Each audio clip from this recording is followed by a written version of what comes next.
20년이라는 긴 세월 동안 굳게 믿었던 약속이 있었습니다. 하지만 그 약속의 끝은 결국 법정이었습니다. 대체 그곳에선 무슨 일이 있었던 걸까요?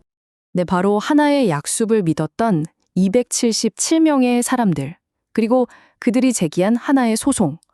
모두가 20년 동안은 굳건할 거라고 믿었던 이 약속은 어쩌다 이렇게 차가운 법정의 심판대 위에 오르게 된 걸까요?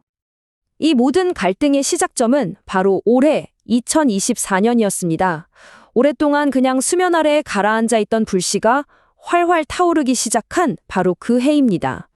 2024년 7월 1일 스카이뷰 골프장이 구 회원들에게 어떤 사전 합의도 없이 일방적으로 요금을 올리겠다고 통보합니다. 자, 보시는 것처럼요. 정회원은 35,000원에서 55,000원으로, 지정회원은 4만원에서 6만원으로 각각 2만원씩 껑충 뛴 겁니다. 바로 이 통보 한 장이 모든 분쟁의 도화선이 된 거죠. 그런데 말이죠. 회원들이 정말 분노한 건 단순히 돈 2만 원 때문만은 아니었습니다. 그들은 요금 인상과 함께 이 예약 시스템에서 아주 고의적인 차별을 당하고 있다고 주장했어요. 그러니까 황금 시간대는 다른 패키지 상품에 먼저 싹 다 배정해버리고 정작 구회원들한테는 새벽이나 아니면 정말 애매한 시간대만 남겨뒀다는 겁니다. 이러니 사실상 정상적인 라운딩이 불가능해진 거죠. 이건 뭐 그야말로 이중고였던 겁니다. 상황은 정말 급격하게 나빠졌습니다. 7월 요금 인상에 반발한 회원 80여 명이 골프장 입구에서 집회를 열었고요. 결국엔 이용요금 인상 무효 확인 소송까지 제기하면서 본격적인 법적 대응에 나선 거죠. 갈등은 이제 돌이킬 수 없는 강을 건너고 말았습니다. 자, 그렇다면 이 모든 갈등의 한가운데에 있는 그 약속이라는 것의 정체는 도대체 뭘까요? 이걸 알려면 시간을 좀 거슬러 올라가 봐야 합니다. 모든 것의 뿌리가 된 2017년의 합의를 말이죠. 원래 회원제 골프장이었던 스카이뷰 CC는 2015년에 경영이 어려워지면서 기업 회생 절차에 들어가게 됩니다. 이 과정에서 기존 회원들은 수억 원에 달하는 보증금을 사실상 다 잃게 될 위기에 처했죠.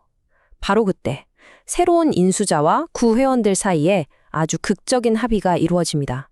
그게 바로 이번 사건의 핵심인 20년 이용권 합의입니다.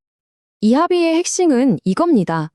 구회원들이 돌려받지 못한 입회 보증금의 일부, 정확히 15%를 앞으로 20년 동안 그린피 할인 혜택으로 대신 돌려받는다는 거였어요. 그래서 구회원 측은 이게 그냥 단순한 할인 서비스가 아니라고 주장하는 겁니다. 자신들의 채권을 20년짜리 이용권이라는 권리로 전환한 명백한 계약이라는 거죠. 그리고 여기 그들의 주장을 뒷받침하는 결정적인 문구가 있습니다.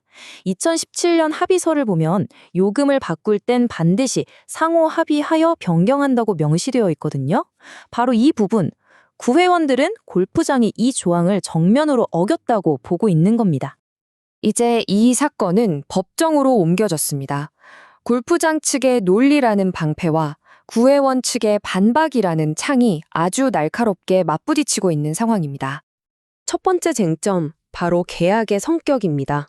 골프장 측은 회생 절차로 당신들은 이미 회원이 아니다. 그냥 일반 대중제 이용객일 뿐이다 라고 주장합니다. 여기에 구회원 측은 이렇게 맞서죠. 아니다. 2017년 합의는 회생 절차와는 완전히 별개다. 우리와 새로 맺은 독립적인 민사계약이다.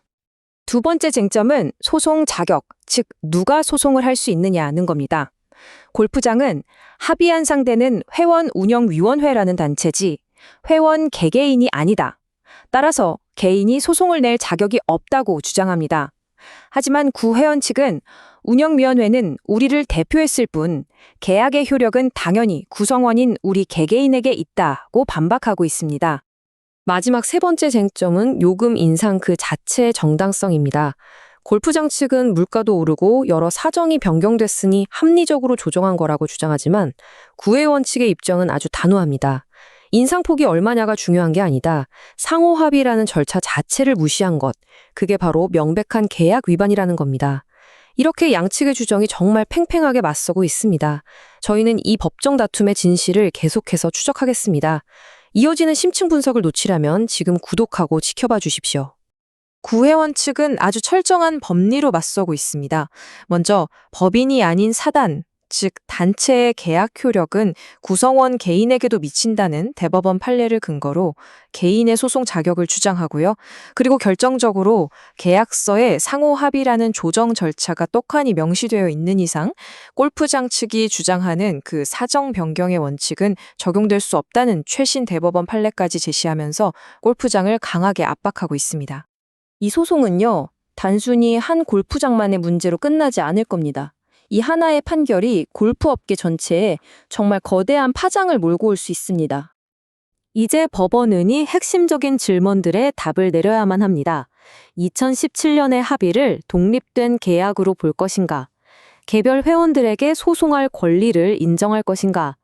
그리고 가장 중요하게는 계약서에 적힌 상호합의라는 조항이 경영상의 사정 변경이라는 이유보다 더 우선하는지를 판단해야 합니다. 이 판결의 결과가 왜 중요하냐면요. 전국에 있는 수많은 대중지 전환 골프장들에게 아주 중요한 선례가 될 것이기 때문입니다. 과거 회원들과 맺었던 약속을 과연 어디까지 지켜야 하는가? 여기에 대한 법적인 기준을 제시하게 되는 거죠. 전국의 수많은 골프장과 회원들이 이 재판을 숨죽여 지켜보는 이유가 바로 여기에 있습니다. 계약은 만인의 법이다라는 말이 있죠. 당사자들이 서로 합의한 약속은 그 어떤 법보다도 우선한다는 의미입니다. 이번 사건은 우리에게 바로 이 계약의 무게에 대해 묻고 있습니다. 7년 전 계약서에 찍힌 잉크와 그 위로 흘러간 세월의 무게 사이에서 법원은 과연 누구의 손을 들어주게 될까요? 이 하나의 판결이 몰고 올 거대한 파장, 그 끝까지 저희가 추적하겠습니다. 진실을 놓치지 않으시려면 구독과 알림 설정으로 저희와 끝까지 함께해 주십시오.